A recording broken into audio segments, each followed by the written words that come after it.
Nah, kemarin sudah kita kisahkan tentang Nabi Ilyas. Nah, kemudian setelah itu Nabi Ilyas wafat, digantikan oleh muridnya, sekaligus ada yang menyebutkan bahwa beliau adalah keponakannya, Ibnu Am. Nah, Ibnu Ammi Ilyas, berarti misanannya, Ibnu Am, sepupu, yaitu namanya Nabi Ilyasa bin Akhtub. Nabi Ilyasa alaihissalam disebutkan dalam Al-Quran 2 kali. Satu di surat Al-An'am, Allah Subhanahu wa taala berfirman, wa Ismaila wal Yasa wa Yunus wa Lutan wa kullan faddalna 'alal alamin. Kemudian disebutkan juga dalam surat Shad, Allah Subhanahu wa taala berfirman, wadkur Ismaila wal Yasa wa dzal kifl wa kullum minal akhyar. Jadi karena nama-nama nabi ini disebutkan dalam Al-Quran, makanya kita harus mengetahui secara rinci namanya. Selain yang disebutkan dalam Al-Quran, berarti kita hanya mengimani secara global. Pokoknya semua para rasul, para nabi yang pernah diutus Allah Subhanahu wa taala, kita wajib mengimaninya. Nah, itulah umat Islam. Hadirin di Allah Subhanahu wa taala, tidak banyak ya kisah tentang beliau ini. Sebenarnya kami sebutkan tadi namanya Ilyasa bin Akhtub. Beliau adalah sepupunya Nabi Ilyas. Di dalam kitab lain disebutkan namanya adalah bukan Ilyasa ya. Mungkin atau lakopnya mungkin Asbat bin Adi bin Syutalam bin Afraim bin Yusuf As-Siddiq alaihissalam, nyambung kepada Nabi Yusuf. Yang jelas beliau itu termasuk nabi keturunan Bani Israel. Karena Nabi Muhammad SAW adalah khatamun nabiyyin ya, penutup para nabi, tidak ada nabi setelah beliau, maka pengganti atau pewaris dari kanjeng Nabi adalah para ulama. Nah, kalau dulu ya di Bani Israel, kalau seorang rasul wafat ya, yang meneruskan ini adalah para nabi. Jadi banyak sekali nabinya. Nah ini di zaman beliau ini ya, di zaman Nabi Ilyasa ini banyak penguasa-penguasa zalim yang membunuhi para nabi. Jadi mboten namung di ancam atau diejek ya. Nah, itu terlalu ringan sekali. Ini sampai napa dipateni nabi niki. Kelasnya nabi. Wasyaratul mukminin, orang-orang yang beriman diusir, diburu. Lah nek wong kok iman kepada beliau diburu. Nabi Ilyasa menasihati mereka. Ya.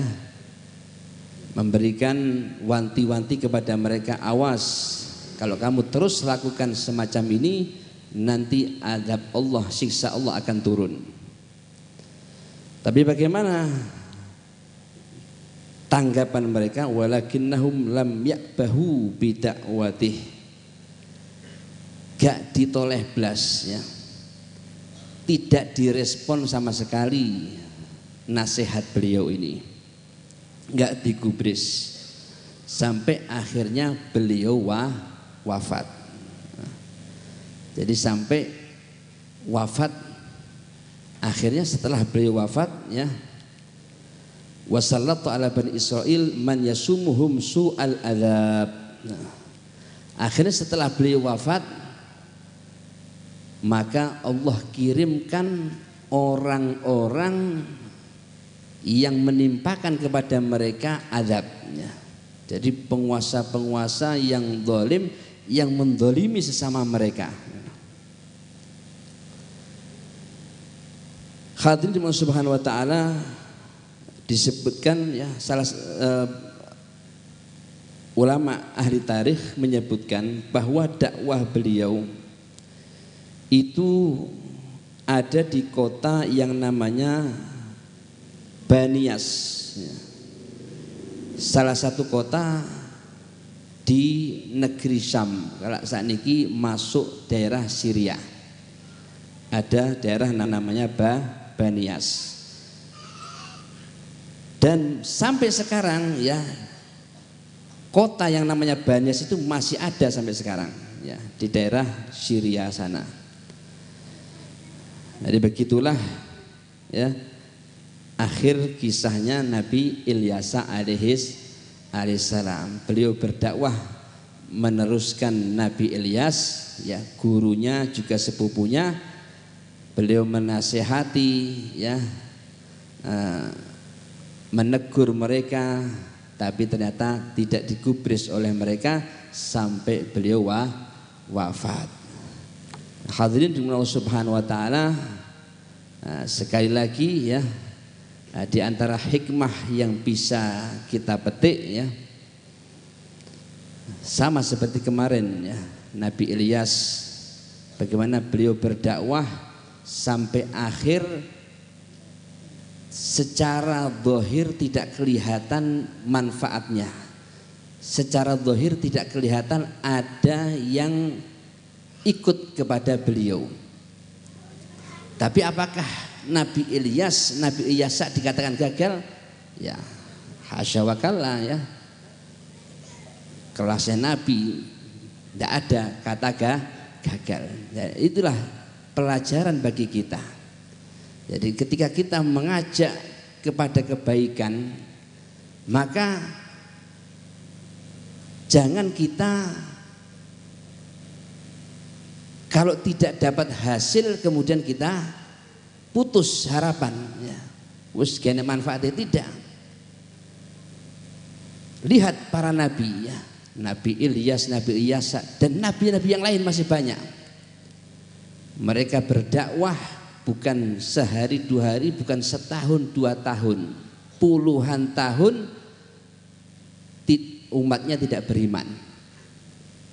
Nah, tapi begitulah mereka sudah menunaikan tugasnya dan mereka mendapatkan kedudukan di sisi Allah Subhanahu wa ta'ala. Mudah-mudahan ya kula panjenengan sedaya mudah-mudahan ya terus saged istiqomah di dalam kebaikan. Amin Allahumma amin. Inilah yang bisa kita usahakan. Nah, yang bisa kita usahakan adalah ini ya. Kita berusaha ya ngajak orang untuk kebaikan, dan awalnya kita berusaha untuk menempatkan diri di tempat-tempat kebaikan, dan kita juga mengajak orang di tempat-tempat kebaikan, karena di tempat itulah nanti akan dikucurkan rahmatnya Allah Subhanahu wa ta'ala, dan dengan rahmat Allah itulah nanti kita akan dimudahkan untuk melakukan kebaikan. Jangan sampai kemudian kita jauh dari tempat-tempat kebaikan. Nah, khawatir kalau sampai dicabut ya kegemaran kita, senangnya kita dengan kebaikan sampai dicabut ya, naudzubillahi min dzalik ya. Apakah mungkin? Banyak sekali ya, banyak sekali. Bahkan bisa orang yang sudah kedudukan tinggi bisa Allah jatuhkan, Allah hinakan. Naudzubillahi min dzalik.